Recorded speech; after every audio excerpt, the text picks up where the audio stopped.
Willkommen, this is Julia. And this is Shane, and this is Think Plant-Based.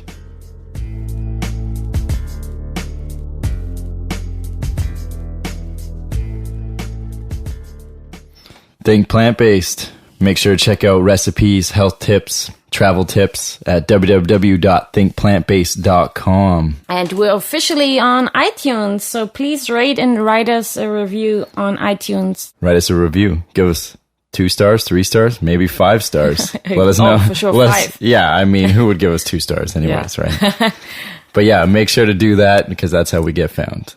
Today we're going to talk about a very interesting topic, right? I mean, caregiving. Yeah, right? I mean, we always think of like, oh, we're healthy and we live in the moment and whatever, right? But I mean, either it hits us or a dear one, right? Yeah, it could be you or me. Yeah. Or your neighbor or your mom or your dad. Exactly. Now, today we have an expert. Hi, Dawn. Dawn, how's it going? Hi there. Nice to meet you guys online, and I'm glad we can do stuff like this in this day and age, right? Yeah, exactly. Technology. Great. All the way from Tennessee, and yes, that's amazing. So excited to have you on our show, and please tell the listeners more about yourself. Okay. Well, my name is Dawn, and I am originally from Seattle, Washington, but I moved to Nashville. And I moved here, 16 years ago. Wow. I love the Pacific Northwest. It's my family's still back there. I still go back and visit family, and I love it. I don't know that I'll ever move there again permanently, just because the rain, right? Well, no. That's what they usually say, the rain. You know what's really funny about that is that is what everybody tells you, and then you move to Tennessee. Is it rainier in Tennessee than it is in Pacific Northwest? Oh my gosh, does it rain here? Wow, I wouldn't think but that. when it rains, it's torrential. So it's kind of like, is it kind of like Texan weather where if it's storm rain, it's like pouring rains. And thunder. It's pouring rains. Literally, if you didn't have a shower that day, you could walk outside for 2 minutes and have a shower. Wow. It's torrential. It's pretty crazy. I mean, I know in the West Coast, it's more like overcast and a little, the gloom, the doom and the gloom all the time. Yeah. That's what gets, it's not the rain. It's just the overcast always comes. Yeah, exactly. And the mist. Gray days. Yeah, the misting. The weird, annoying mist of the Pacific. The mist. It's weird. Okay, it's not the rain, but you moved to a worse weather anyways. That's what you want to say, right? Well, the part that I do love about it is that it's warm a lot more. Yeah. Even in wintertime? Oh, yeah. In the wintertime, it's a lot like Seattle in the spring. That's awesome. Oh, nice. Yeah. So like right now, it's springtime here for us, and we're just now starting to get into I think it probably gets 70 degrees today. Wow. So it's pretty nice weather. I like it, and it's not as humid as Memphis. So, it does have moments where it gets really humid, but for the most part, once you get used to it, it's not that. I don't know. I like the heat. I'm cool. Right. I'm cool with it now. I'll go good. to the mountains when I want to have some snow and ski, but Nice. I live in the heat. Great. So yeah, as far as moving here and doing all that journey, I came here because of music. And I was working in corporate America when I moved here. And then I left corporate America to pursue just doing my own thing with sales and marketing. And a series of synchronicities just kept leading me towards this path of caregiving. And I started helping out somebody who was a celebrity here who didn't have anybody really to take him where he needed to get done. And he was, in his 70s, and he just needed somebody to be kind of his assistant. So it kind of started there. And at the same time, I was working at a health food store, and we would take in people every day that would come in and sit with us for like an hour and a half, tell us their whole story. And then we'd come up with a holistic plan to help them get back to being healthy, trying to figure out what their triggers were, what was going on with them. And so plant-based life, definitely has been a huge part of my journey, and overall one of the huge healers in my life. And so sitting down with all these people, an hour and a half at a time, you get to learn a lot about people, and you get to learn about yourself at the same time. Right. Well, ironically, within that same period, I actually got super sick. At that time, I was trying my best. I thought I was doing my best. Found out I was allergic to gluten, so I started going to gluten-free products. Big mistake. Just note to self, don't do it. The gluten-free products are every once in a while, okay, but not on like a staple diet. Yeah, they tend to have a lot of ingredients to processed, like white rice and oils. Oh, it's so bad for you. And if they're not even vegan, they have a lot of eggs. And, it's bad. It's bad across in the bad oils, in really bad oils. Right. And I mean, I think that's what was misleading to me was at first when I was told, oh, you're allergic to gluten, so you can't have gluten anymore. So you go to the store and you start buying all the gluten-free products, not realizing they're all made of rice and bad oils. And so then a year after doing that, I ended up in a bed for a month and couldn't move. So my husband had to take care of me. Yeah. Oh, wow. I was so sick. I had put on 35 pounds, and I'm a little girl. I'm only 5'3", and so I was about 140 pounds, and it was just a very hard time for me. I couldn't move, couldn't get out of bed. He had to carry me to the bathroom and carry me to the doctor, and literally for 30 days, I put myself on a shakes. I had 2 shakes a day, and basically my shakes were. This is going to sound crazy. Maybe not to you guys, but maybe to somebody listening. But my shakes consist of primarily green. So spinach, microgreens, dandelion, sprouts, sunflower sprouts, and then a grapefruit, a lemon, and blueberries. And then I put in my hemp powder and my amazing grass super green powder, and then I might put in a little bit of coconut oil, like a teaspoon of MCT oil. Right. And I would do that twice a day, and then I would have 3 teas a day of marshmallow root tea, and it would be about 14 ounces each time of marshmallow root. And that's not marshmallows, by the way. Right. Does it taste like marshmallow? I've never had it. Not at all? Really, I like the taste of marshmallow root. Yeah. I do too. To me, I don't know. For you, does it taste like lima beans? Because for me, it tastes like lima beans. Like what? Like beans. Like lima beans. I don't know. It has a bit of like a sweet taste to me somehow. Yeah, it doesn't taste bitter or anything. Oh no, I find it soothing for some reason. It was very soothing, and the first time I tried it, I thought, "Wow, this doesn't taste like marshmallows at all. It tastes like lima beans." So I'm going to drink lima beans. Yeah, right. Yes, very misleading. Yeah. But the cool thing about marshmallow root is that it is very helpful for helping your body naturally get rid of stones. So. And so I had at that time also discovered I had gallstones. Oh, no. So I know. So it was a whammy of all sorts of things. I was suffering from endometriosis. The gluten products had turned me diabetic type 2. So I went from hypoglycemia to diabetic type 2. I had chronic fatigues. Had allergies, migraines, and then I also got bit by a black widow. This all happened. So the day that this main attack happened on me, I had a gallstone that was trying to move or whatever. And so, and then I went to bed and I couldn't, I was really freezing. I went to go pick up my robe, and we live in the South. You got to be careful in the South. We got brown recluse, we got black widows. And so scary. I picked up my robe, which was on the floor, and I thought to myself, I should probably shake this out, but I'm so exhausted, I can barely even hold the robe. So I'm just going to put it on. And so I put it on, and as I put it on, I felt the bite. And then right then I went, oh, okay. Well, luckily, I've got a recipe for how to manage and handle if you get bit by black widows or brown recluse. But it was my first time trying it, so I left it on too long, and that turned into a whole nother story another time. But the point I'm making is that there are recipes, all natural plant-based recipes that you can use to get yourself rid of the toxins from brown recluse or black widow. So I went through all that, did that, and started healing myself. For the next 30 days, I did 2 shakes and 3 teas a day and dropped 35 pounds. And on the 30th day, I got out of bed. and I was able to stand up on my own. Wow. And just started walking this journey. So that's how caregiving started. I was a caregiver for others, but I really look at my journey as to how I had to caregive for myself. Yeah, exactly.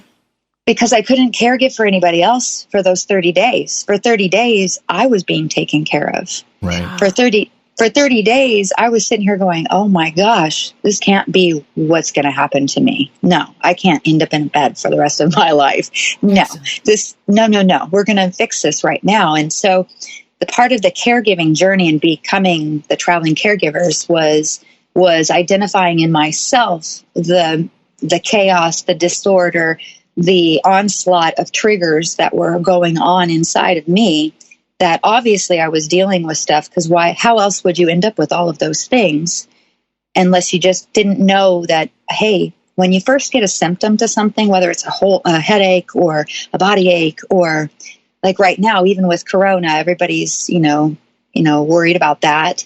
And there are certain things that we can do daily to keep ourselves in check.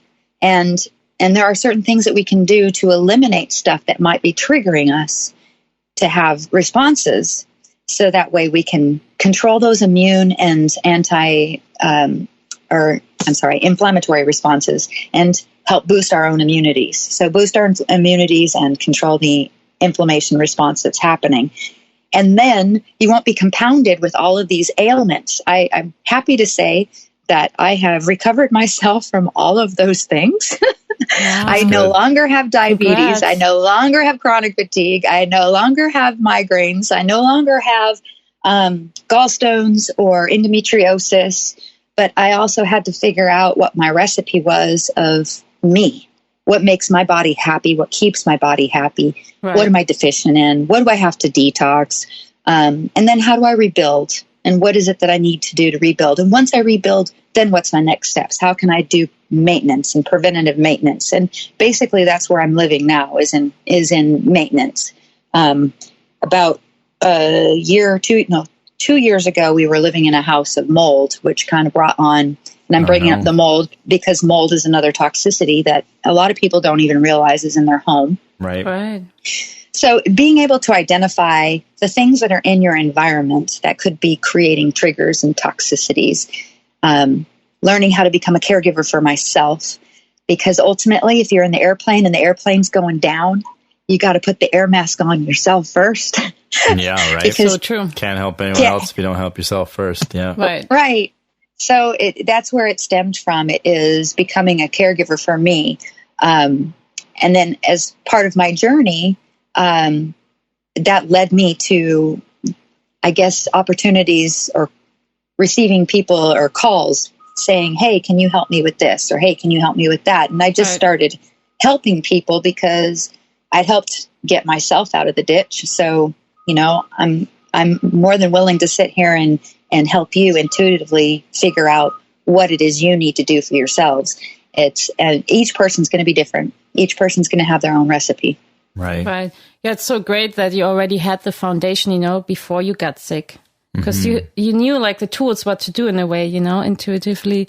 Oh yeah, I'm going to reach out for the marshmallow tea and stuff like that, So it's really good because not everyone will be like this, that they have a knowledge and they get sick. Usually people don't know what to do, when they're sick, they run to the doctor. That used to be me. Yeah. I used to run the doctor, but when the doctors couldn't give me answers anymore, that's when I reached out to a more natural way. I found this health store that was close to my house, and I became really good friends with the owner, started working with her, and she started teaching me. She kind of downloaded 22 years of her knowledge into my brain every day for however many people we would sit with and go through their story and try to identify what they needed to maybe get balance back in their life for. And I feel very fortunate to have that information that she came along. She was an angel for bringing that into my life. And it has absolutely directly affected my path since then and how I'm able to help people now. And just having a better understanding. That's great. Why do you call yourself a traveling caregiver? Are you traveling throughout the States? Well, there's a lot of meaning behind the traveling caregiver. One, yes, we will be.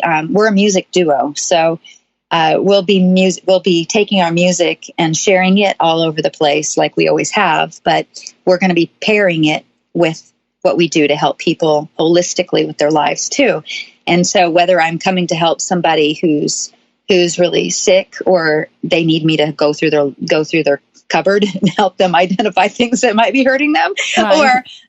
or if they just need music and they need sound healing. We write all of our songs are stemming from our journey and our healing, and everything that we write about, we try to just make sure that we're talking about the stuff that we've gone through, and in hopes that it'll help somebody else find that kind of spark or joy. I'm hopelessly optimistic, right. Pretty much. I now take care of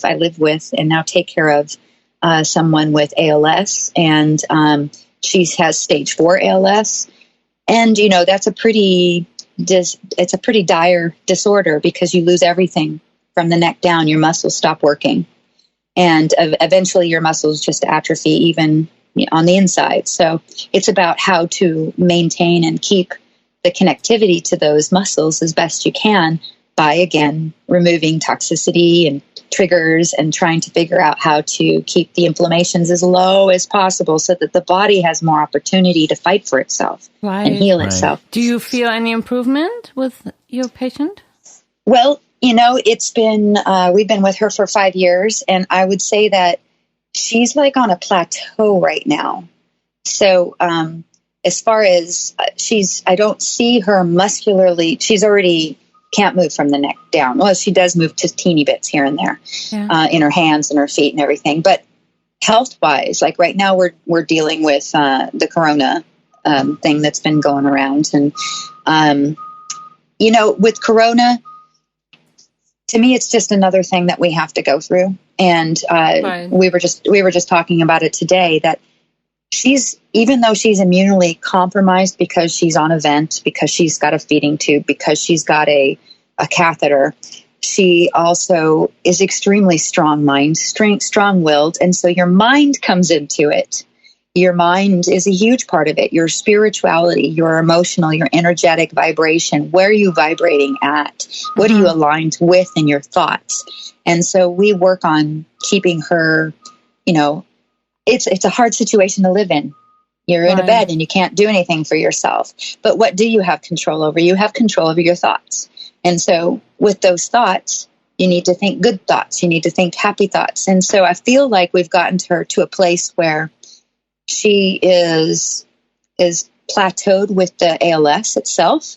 My biggest fight is all the infections that attack her on a daily basis altogether. And even without the threat of corona or any other that might come along, whether it's SARS or H1N1, to me, it's all part of the same. And those are things that we have tools in our toolkit that we every day practice, helping her fight those viruses, like infrared therapy and colloidal silver nebulizer and an hydrogen inhaler, so that she's breathing in hydrogen to get more oxygen to her cells. And then internally, I'm giving her things to help boost her immune system, whether it be zinc or helping with wellness formula. That's Source Naturals has a great wellness formula that's got echinacea and a whole slew of things that can help boost your immune system while it's trying to kill off anything that might be attacking you. Another great thing is olive leaf or oregano oil, probiotics, enzymes. There's so many tools in the kit. And we just look at each day, and we take each day as it comes, and we fight with it. Today, I would say she's doing awesome. She's smiling, she's engaging, she's fighting this fight while we try to fight for her. Right. And part of the journey of becoming the Traveling Caregivers has been really when I became to work for her, which has been 5 years ago now. The first 2 years I did it pretty much by myself as a caregiver just for her. So I had to do all the physical work by myself, and I was totally capable of doing it. And then about 2 years in, it just became so hard for me to do it by myself anymore. And my body, again, because I wasn't taking time for myself, I was giving all of my time to her. So again, I had to take a step back in my own self and say, how do I put the mask on first? And how do I give her what she needs? And how do we make this work so that she feels like she's getting what she needs and she doesn't have anxiety thinking that we're not going to be there for her?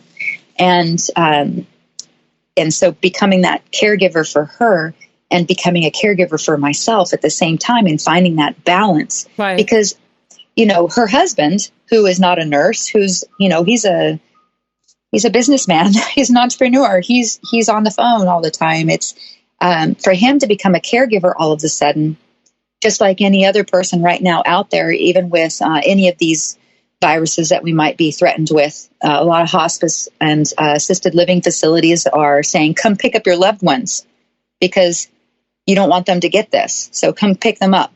So now all of a sudden those people, the family members, are having to make decisions. Okay, so do I become a caregiver now? So now all of a sudden you're the caregiver for your parent or your children or your grandparents or whoever it might be that you need to go pick up. And all of a sudden you're looking at this situation going, oh gosh, that means I've got to give all my time. And I live with somebody who literally can't do anything for herself at all. So finding a balance within yourself to say, okay, it's okay for you to take 20 minutes, 30 minutes, go sit down, do a meditation, have a baby monitor with you if it's somebody that you have to watch, so where you can check on them, or have some kind of an alert system set up to where they can alert you quickly. We've gone through so many alert systems with her, but basically bringing that caregiver to each and every one of us. So Traveling Caregivers is about inspiring the caregiver within inside of us to caregive for ourselves so that we can become better caregivers for others. I love that. And that's we each have our role in that. So that's where all of that, trying to summarize everything. There's so much information. I love it. You're so inspiring. Yeah, it's like you can talk forever. I know it's like you can talk about so many things, but yeah. So what inspired you to go fully plant-based, and how do you integrate that plant-based lifestyle in the work that you do? So when I got sick 10 years ago, and I was trying to figure out what my toxicities were, I discovered that I don't really do that great on meat, okay? And meat doesn't like me, and every time I would eat it, it would hurt me. So I stopped, and then I also have compassion for animals. And the further I got away from eating meat, the more I started going, you know what? I really don't agree with eating animals. I really don't. And that became part of my lifestyle, that I just didn't want that anymore. So as I started digging deeper on my own health and trying to figure out what I needed to remove out of my life, I also realized that I was having sensitivities to other foods. So I started a journal. Now you can do these at-home tests with Everlywell, which is great. So you can find out what your sensitivities are by ordering a kit online and doing what they say to do and send it back in, and they'll give you a report. But back 10 years ago, I didn't have that. And I didn't want to spend the money to have somebody poke me with a bunch of needles and tell me what I'm having allergies to. Yeah, so right. that didn't sound like fun to me. I'm like, I already deal with enough problems with allergies. Let's just eliminate everything and start from scratch. So when I got sick, it was really easy because I basically pared down my life to a diabetic lifestyle of a low glycemic menu. So that meant with fruits and vegetables that I was going to eat strictly grapefruit, lemon, lime, berries, and occasionally a green apple, but not really. I pretty much just focused on grapefruits, lemon, limes, and berries because they're so low glycemic. Right. Then for vegetables, I stuck to mostly all greens and then everything that was not sugar. So, I stayed away from the carrots. I know everybody's like, no, we're supposed to do no, I didn't do the carrots. Right. There's a time for that. But when you're really sick, when you're really, really sick and you got all those issues going on, for me, cleaning up the candida in my life and getting rid of that was absolute key because the candida was creating more problems, which was leading to more problems, which was leading to more problems. So for me, I had to clean everything out. And I started doing these cleanses.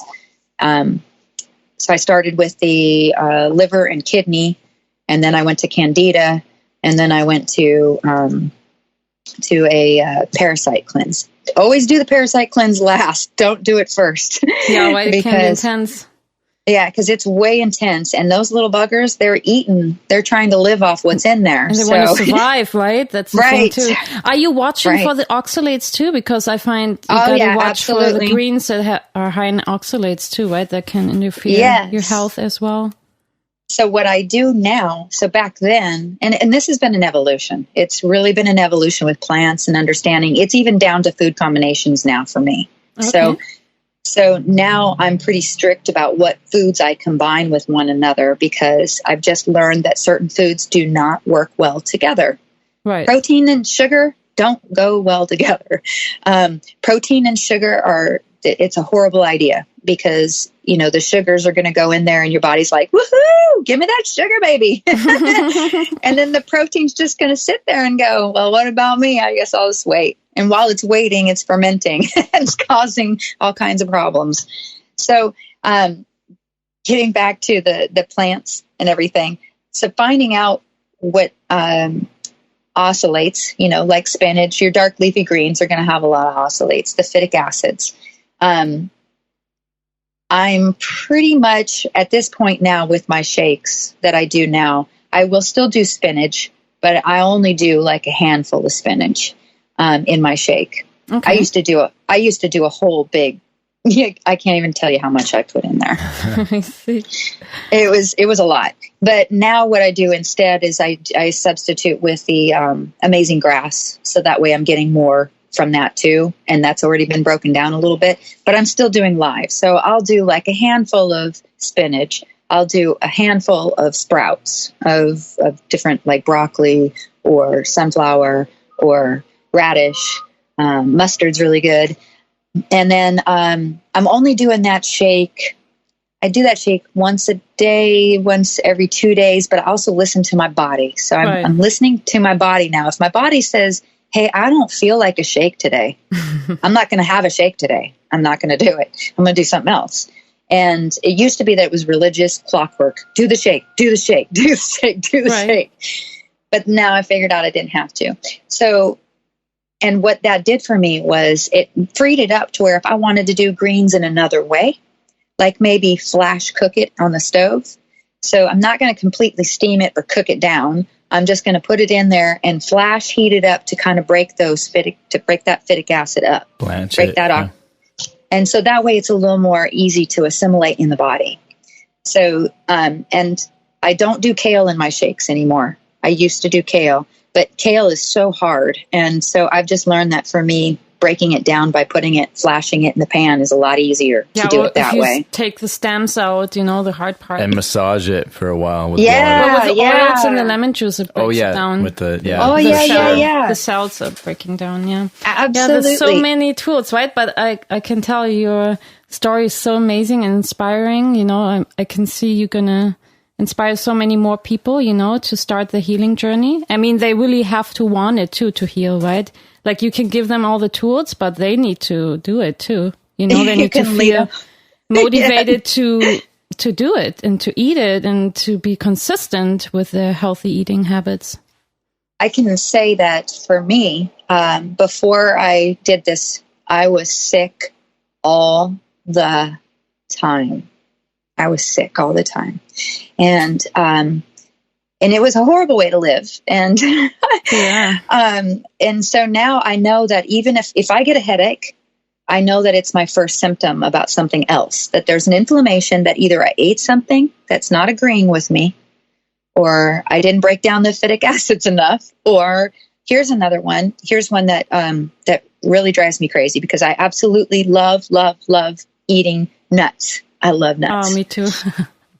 But I discovered that I have to have them sprouted, or they have to be put into a nut butter. They have to be broken down. I can't, because when I would eat them just as a whole nut, like I'm doing trail mix or something, and I especially can't do the dried fruit with them, because again, you're putting a protein with sugar. So I can't do that. It doesn't work well with me. I would get bloated. My stomach gets it just feels horrible. So yesterday, just because I wanted to see what would happen, I had 8 cashews. I tell you, 8 cashews. Yeah, I ate the 8 cashews. And within 45 minutes, my nose started getting inflammations in it.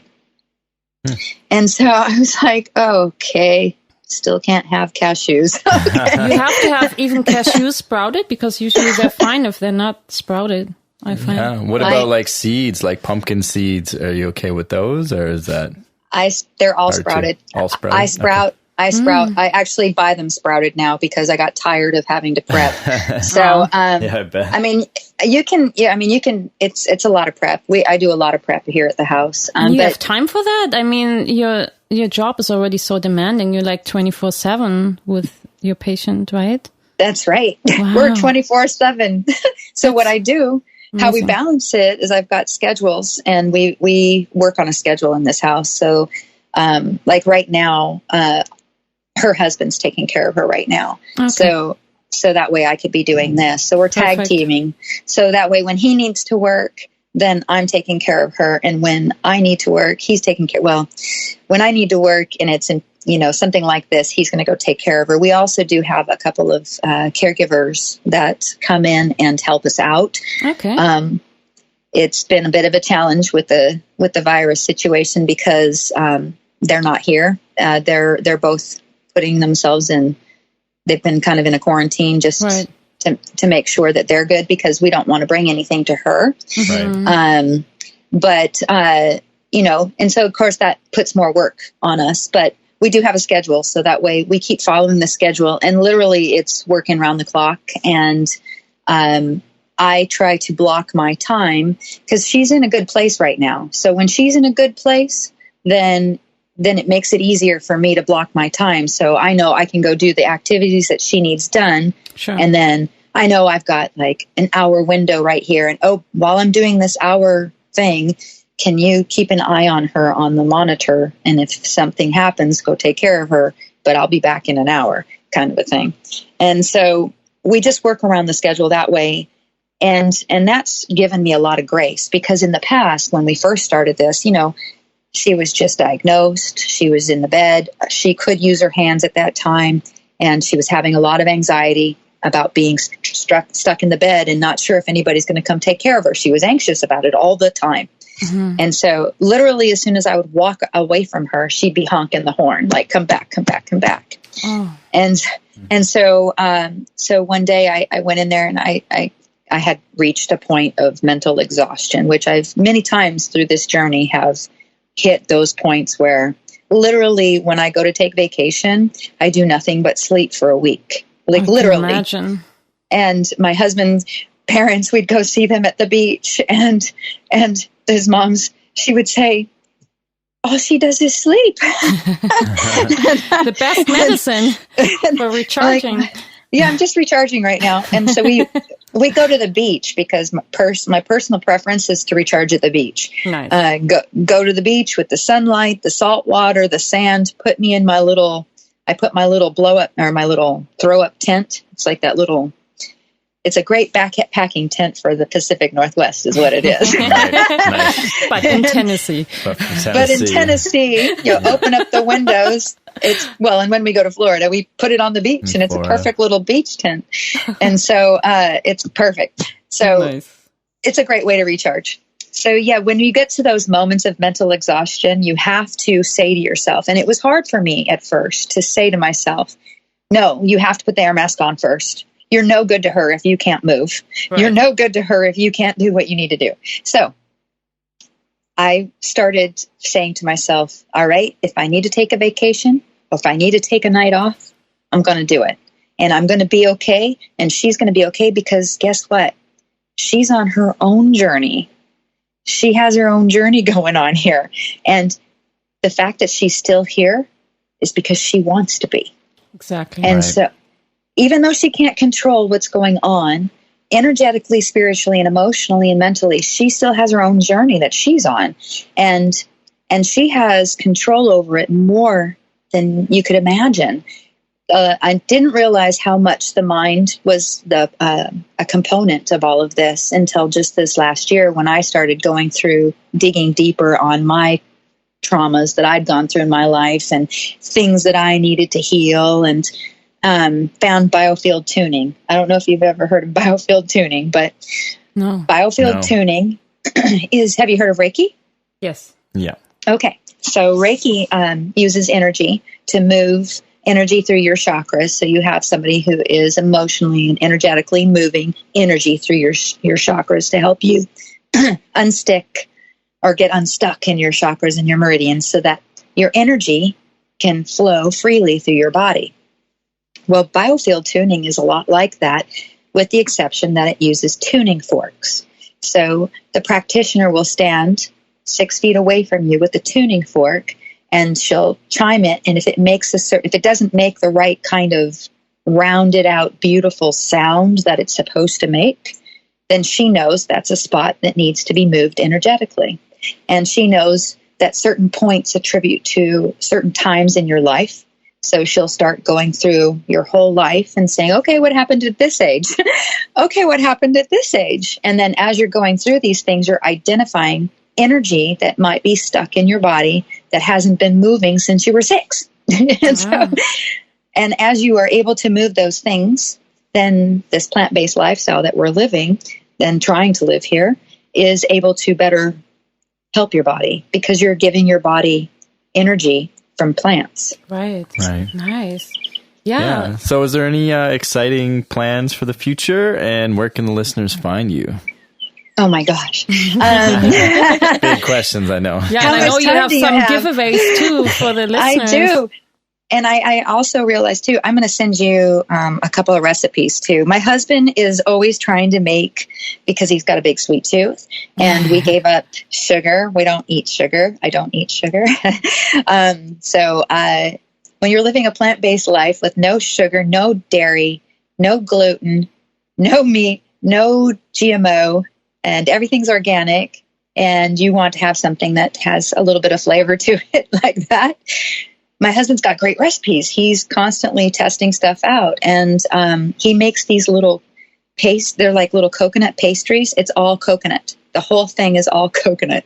And he bakes them in the oven, and you can put pumpkin filling inside of it, or vanilla, or if you want to make up a chocolate filling. I've got all kinds of recipes for doing plant-based, all natural fillings for this little cocoa puff, we'll call it. Sounds good. Anyway, so I'll send you a recipe for that. Sure, thanks. Yeah, that's awesome. Some really exciting things on the front of caregiving for the lady that I take care of is exosomes and stem cells. So we remain hopefully optimistic because we've just found out that our doctor is able to start giving her exosomes. And exosomes are the thing that actually goes in and conducts your stem cells and tells your stem cells what to do. And then you get a stem cell treatment, and the stem cells are amplified. And they're seeing really great success with people who might have chronic disorder, neurological disorder. So we're very hopeful about that. The other great thing that's coming up is I've got a new book that's coming out. It's more like a journal workbook. My journey, I've been journaling my journey, and part of my journey was identifying and eliminating foods, but I journaled along the way to discover the patterns of things that might be affecting me.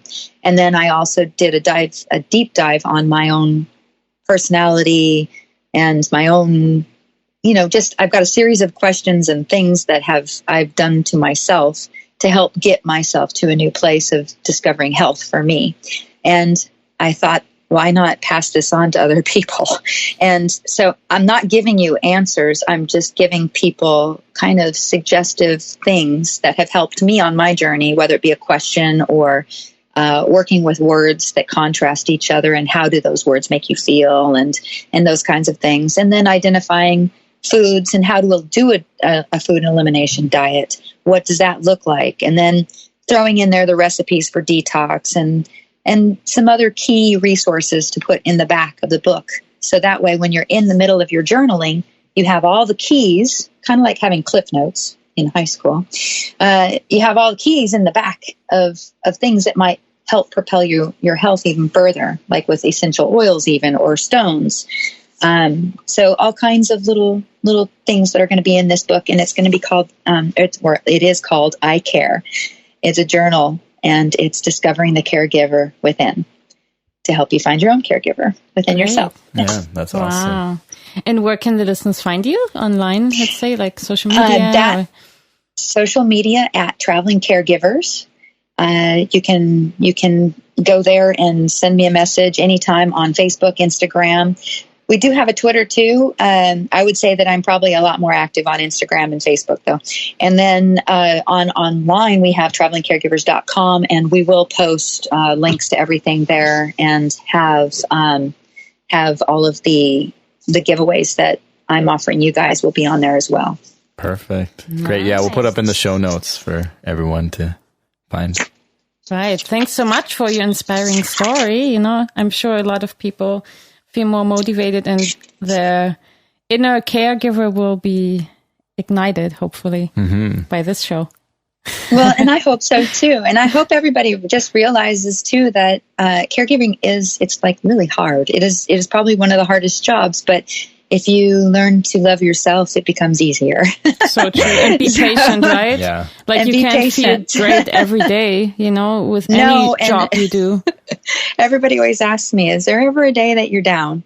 And, yeah, I do have moments. And so what do I do in those moments? Usually there's two things. One, either meditate, or two, go back to bed. Right. So simple. Try again. Exactly. Well, we hope you're having a great day, and we'll let you know when the show is out.